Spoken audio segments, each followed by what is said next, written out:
This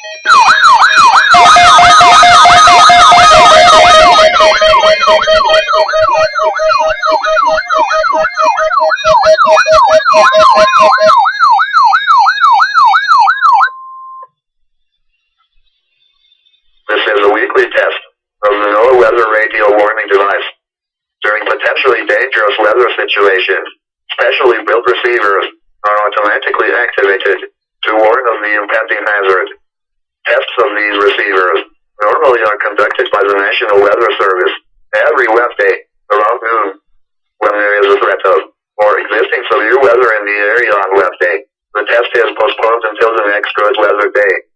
The warning alarm transmitted over this and other NOAA radio stations in southern Wisconsin will normally be activated for watches and warnings that affect the following Wisconsin counties: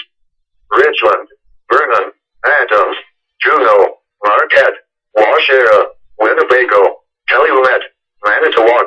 Sauk, Columbia, Green Lake, Fond du Lac, Sheboygan, Dodge, Washington, Ozaukee, Iowa, Dane, Jefferson, Waukesha, Milwaukee, Lafayette, Greene, Rock, Walworth, Racine and Kenosha,